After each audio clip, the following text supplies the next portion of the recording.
Hello friends, कैसे हैं आप सब। आई होप आपकी तैयारी अच्छी चल रही होगी। आज हम इस वीडियो में बात करने वाले हैं एक और प्रीवियस ईयर पेपर की, जिसमें हम डिस्कस करेंगे जनवरी 2021 की पेपर 2 की इंग्लिश लैंग्वेज की।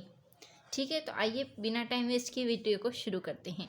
अगर आप चैनल पर नए हैं तो चैनल को सब्सक्राइब करें, वीडियो को लाइक करें।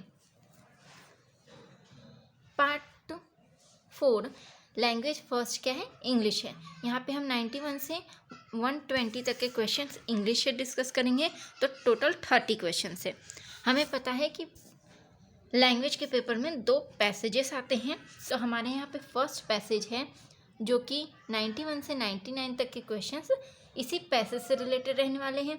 तो हर वीडियो की तरह आप भी क्या करेंगे, वीडियो को पॉज करके इस पैसेज को रीड करेंगे, फिर हम क्वेश्चन डिस्कस करेंगे।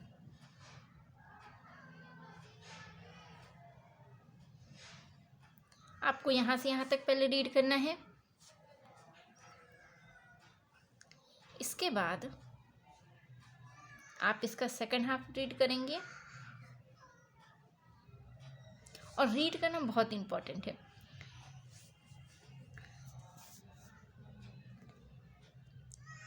आई होप आपने रीड कर लिया होगा। देन इसके बाद हम इसके फर्स्ट क्वेश्चन की तरफ चलते हैं, जो कि है क्वेश्चन नंबर 91।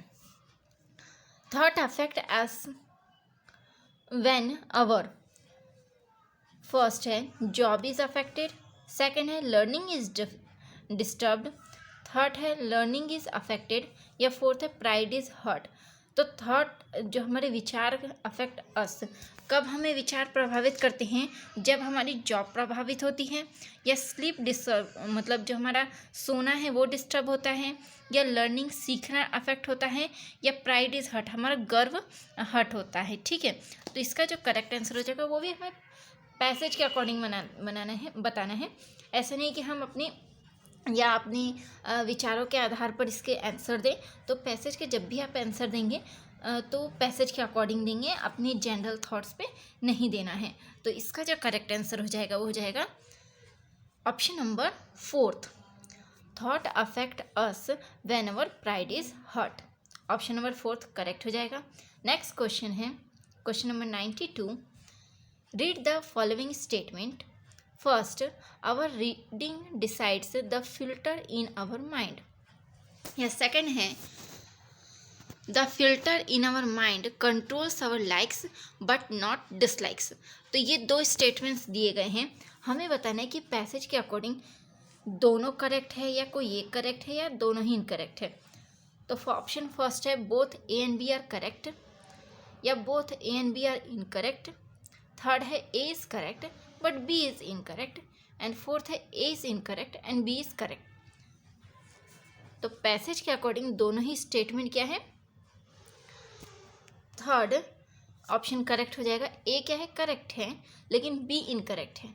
मतलब our reading decide the filter in our mind, जो हम पढ़ते हैं वो हमारे माइंड में उसके हिसाब से हम क्या करते हैं, सोचते हैं, हमारे माइंड में डिसाइड होता है। लेकिन our filter in our mind controls our like but not dislike.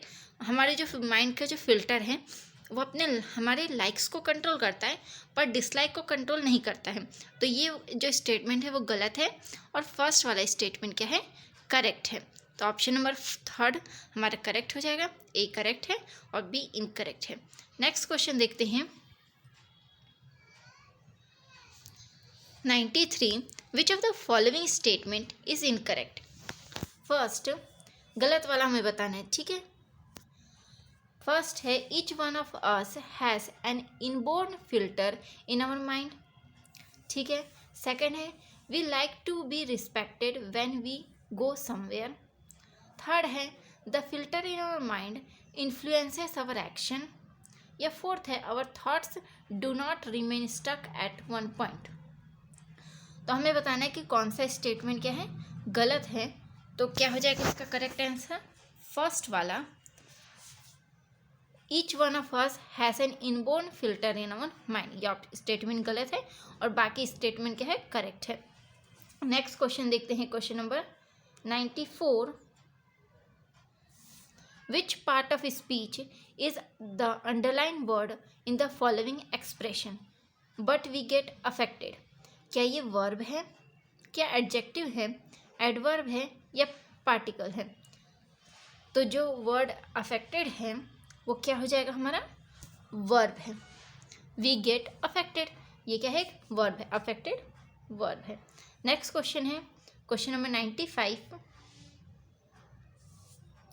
Which part of speech is the underline word in the following expression? It cannot stay at one place. ये क्या है, determiner है, pronoun है, particle है या adverb है?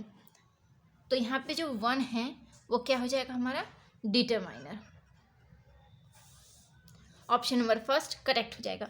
और इसी के साथ आपने ये भी देखा होगा कि जो हमसे 2 क्वेश्चन क्या हुए, पार्ट ऑफ स्पीच से आए हैं, तो आपको पार्ट ऑफ स्पीच पे फोकस करना ज़्यादा ज़रूरी है। आप क्या करें, पार्ट ऑफ स्पीच की अच्छी प्रैक्टिस करें और सेंटेंसेस में चेक करें कि ये लेटर इस में क्या है, डिटरमाइनर है, पार्टिकल है, वर्ब है, नाउन है, प्रोनाउन है। तो ऐसे करके आप क्या करें, किसी स्टेटमेंट में ये सब चीज़ें चेक करके या प्रैक्टिस सेट से प्रैक्टिस कर सकते हैं, प्रीवियस क्वेश्चन पेपर सॉल्व कर सकते हैं, पर पार्ट ऑफ स्पीच पे आपको पकड़ बनाना बहुत ज़रूरी है। ठीक है, इसके साथ ही नेक्स्ट क्वेश्चन पे देखते हैं क्वेश्चन नंबर 96।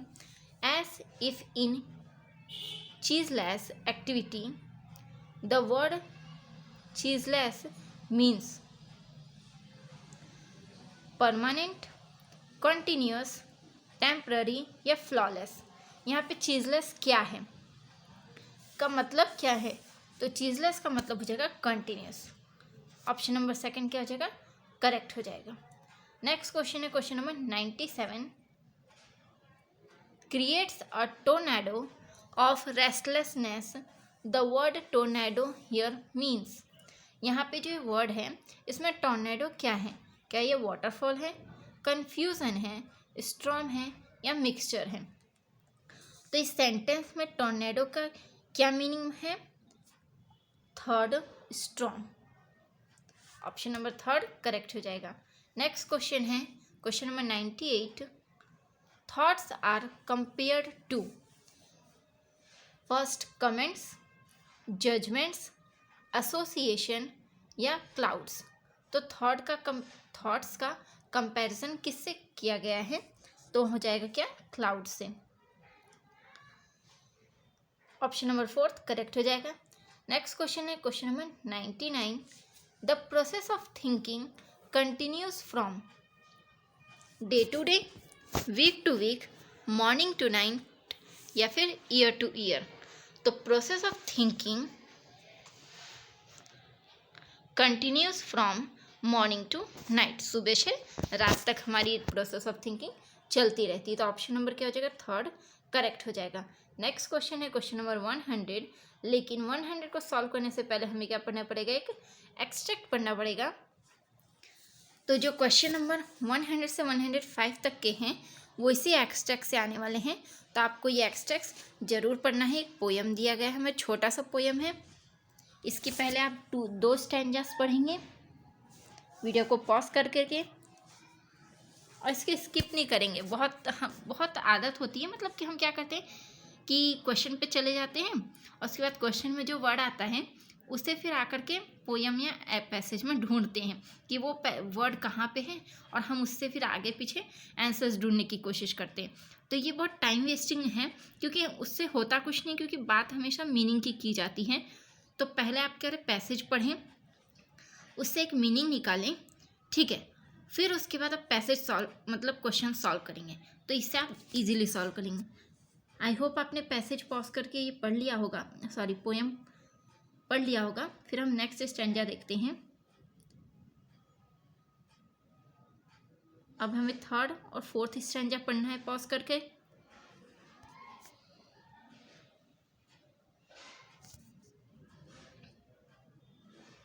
आई होप आपने पढ़ लिया होगा।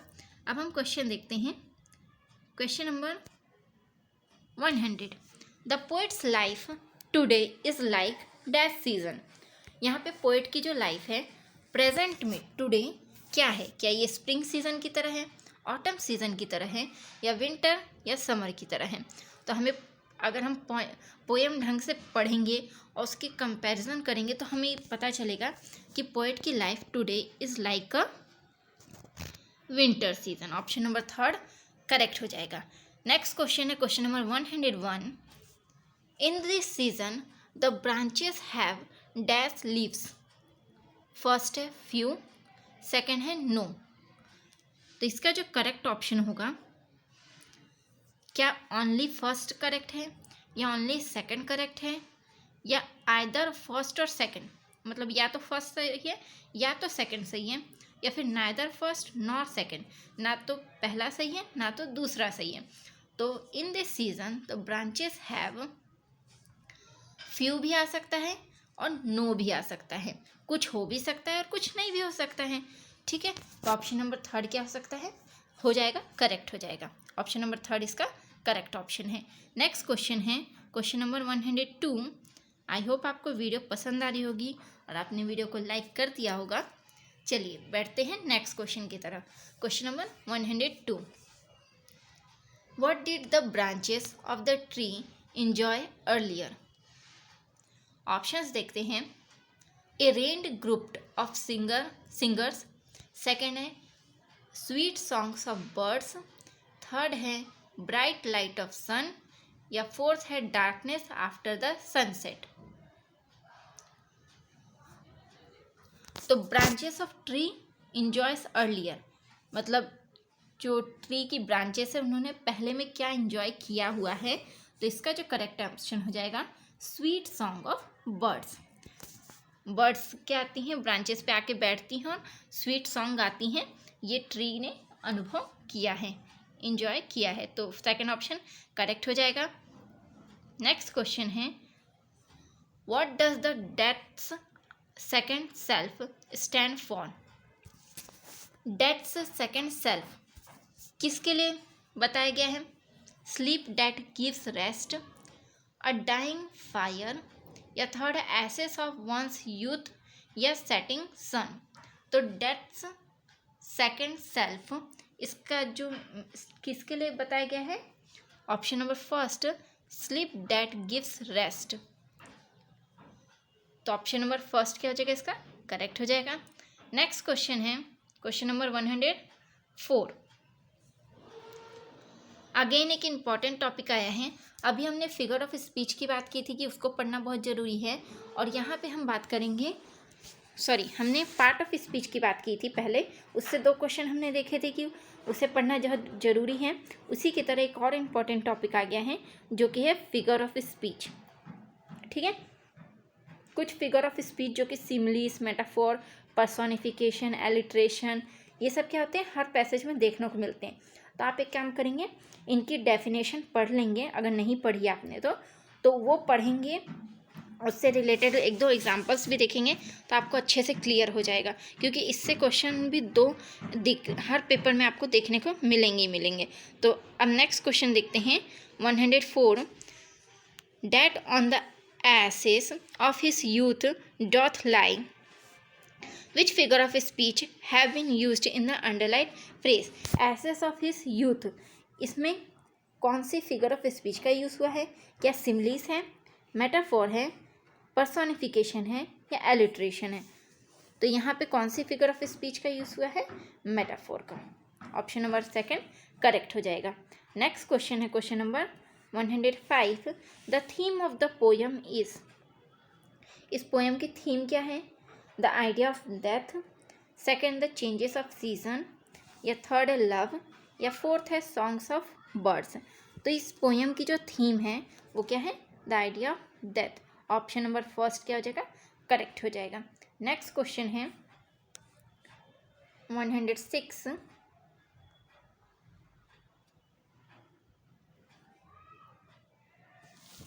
15 क्वेश्चंस हमारे पैसेज से रिलेटेड हो गए। अब बात आएगी पेडागोजी की। तो 106 से लेकर के 120 तक के क्वेश्चंस पेडागोजी से आएंगे। तो क्वेश्चन नंबर 106 देखते हैं। What are the 3 component of PPP model of teaching.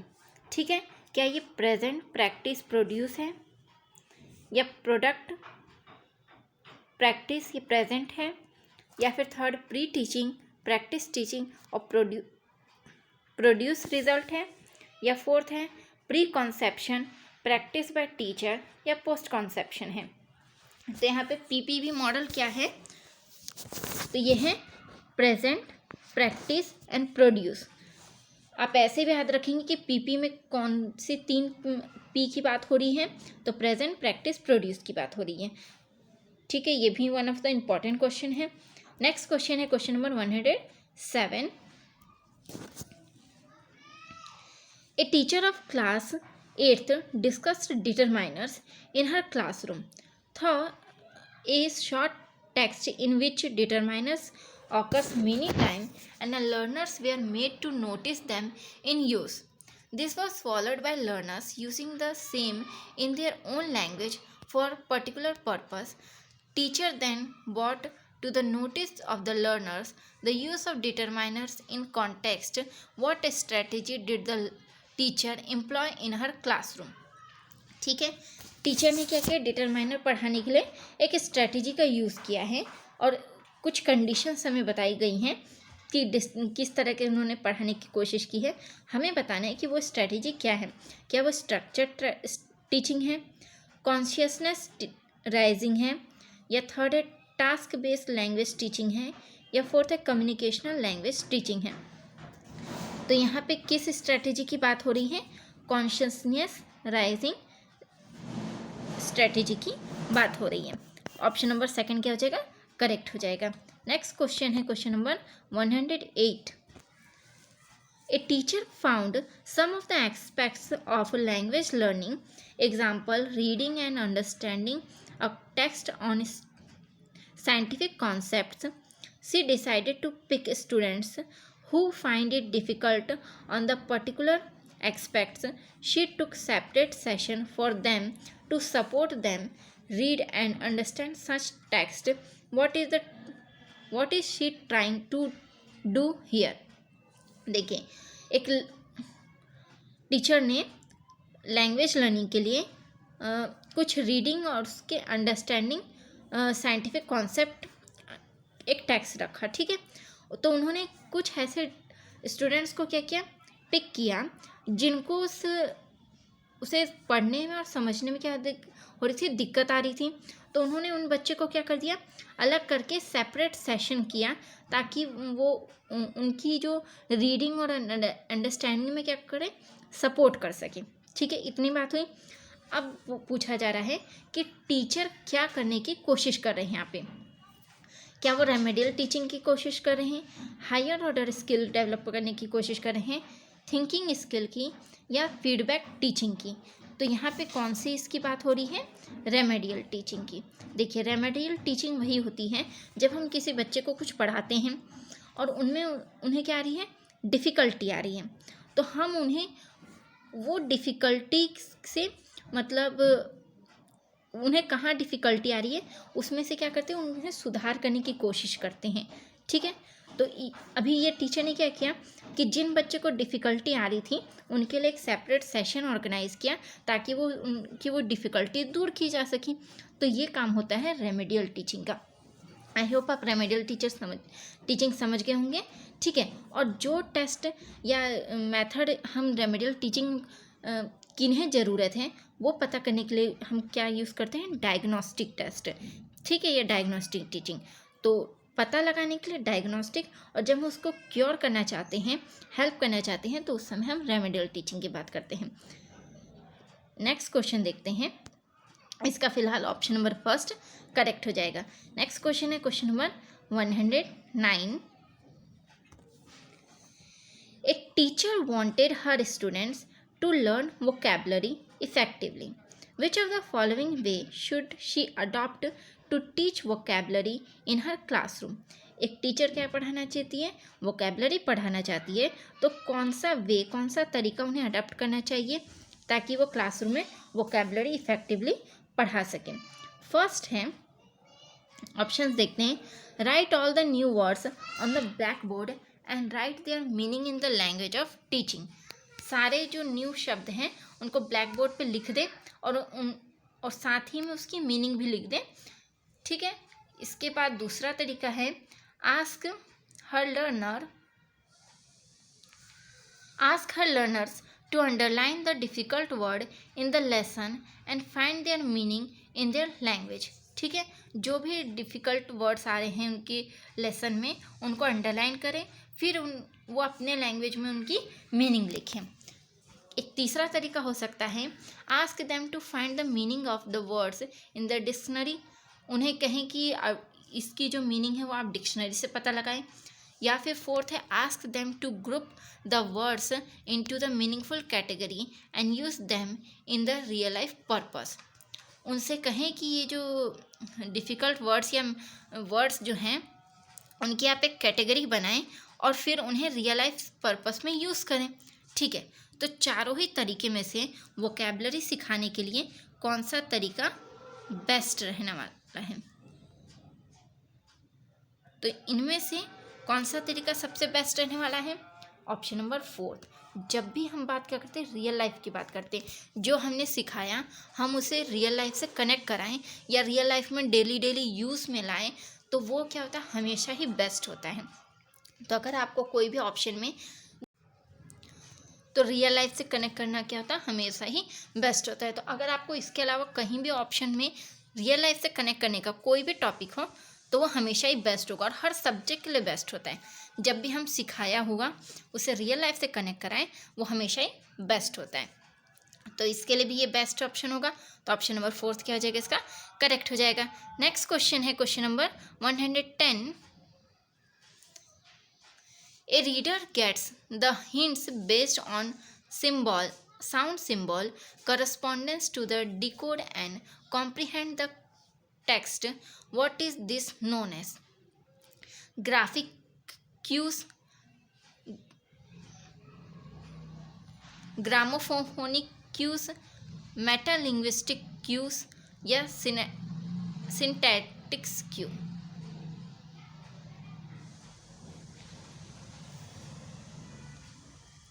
तो इसका जो करेक्ट आंसर हो जाएगा वो क्या हो जाएगा, ग्रामोफोनिक क्यूज. ऑप्शन नंबर 2 करेक्ट हो जाएगा. नेक्स्ट क्वेश्चन है, क्योंकि यहाँ पे क्यूज को क्या हुआ, साउंड सिंबल्स के मतलब जो हिंट जो थी क्यूज थे वो क्या दिए थे, साउंड सिंबल के करस्पॉन्डिंग्स दिए गए थे, इसलिए ये ग्रामोफोनिक क्यूज हो जाएगा. ठीक है, नेक्स्ट क्वेश्चन है question number 111. India's language in education policy is known as National Language Formula, 3 Language Formula, Language in Education या Official Language Policy. तो इंडिया में जो एजुकेशन में जो हम लैंग्वेज यूज़ करते हैं वो कौन से फॉर्मूला पे बेस्ड है, 3 लैंग्वेज फार्मूला. तो ऑप्शन नंबर 2 क्या हो जाएगा, करेक्ट हो जाएगा. नेक्स्ट क्वेश्चन है 112. What is the following activity known as in the vocabulary learning? Find which can be friend the words rain, example heavy rain. Option है first collocation, phrase, word group and word wave. तो इसका जो correct answer है वो क्या है, option number first colocation.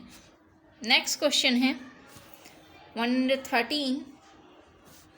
A teacher asked her learners to join sentences to make a short paragraph, inserting supplied connectors and coherence makers like but, and, however, because, although, etc. What is this approach to writing known as?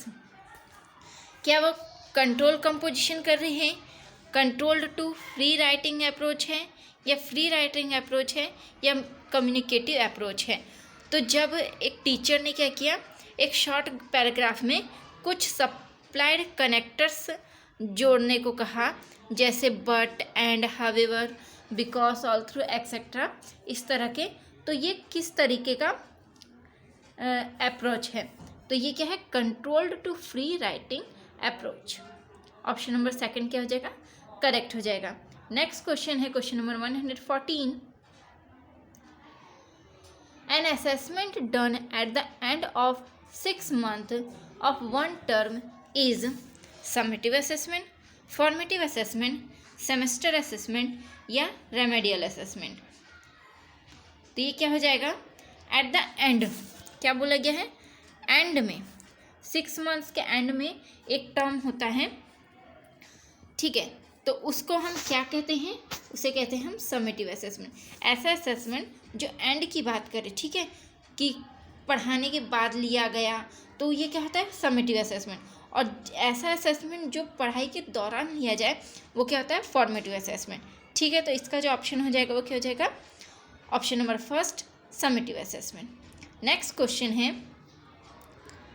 115।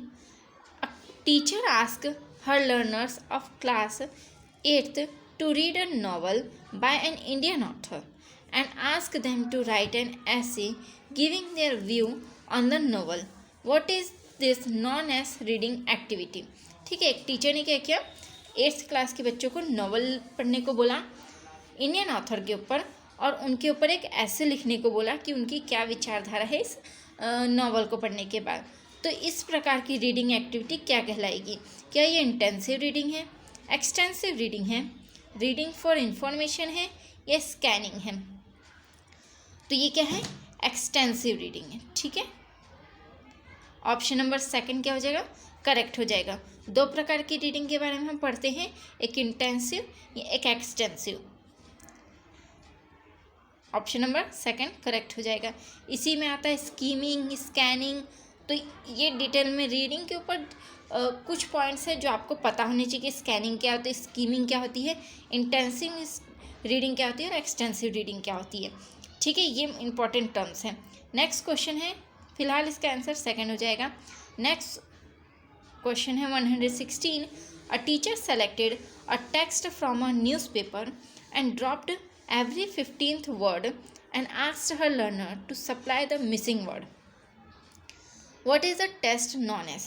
एक teacher ने क्या किया, newspaper से कुछ text उठाए और उसके हर 5th word को क्या कर दिया, छुपा दिया या उसको हटा दिया, और बच्चों से कहा कि वो मिसिंग वर्ड को फिल करे, ठीक है।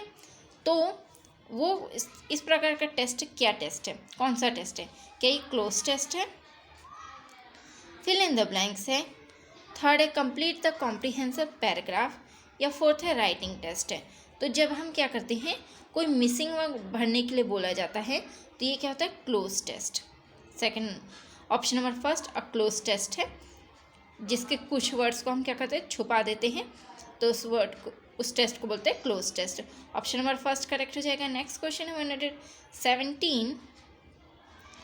मल्टीलिंग्विज्म एज ए स्ट्रैटेजी इज, बहुभाषिकता है ना, बहुभाषिकता किस प्रकार की स्ट्रैटेजी है। First, using the language of a learner for teaching learning of language and content subjects. Second है teaching learning of at least 3 language and content in the mother tongue. Third है teaching of all subject in English medium and teaching Indian language as a language. या fourth है teaching of a foreign language along with Indian language through the medium of the state language। तो मल्टीलिंग्विज्म क्या है, जब हम,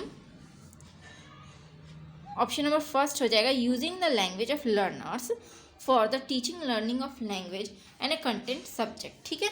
हम जो learners है उसकी लैंग्वेज का यूज़ करें बच्चे को लैंग्वेज पढ़ाने में और सब्जेक्ट के कंटेंट को पढ़ाने में।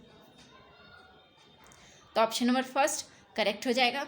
और मल्टीलिंग्विज्म ऐसा रिसोर्स काम करता है, ये हमारे लिए एक रिसोर्स है जब हमें बहुत सारे भाषाओं से जुड़ने का मौका मिलता है, और हमें मल्टीलिंग्विज्म को भी क्या करना चाहिए, प्रमोट करना चाहिए, ताकि इंक्लूसिव क्लासरूम में हर प्रकार के बच्चे कवर हो जाएं और उन्हें हर तरह से सीखने को मिले।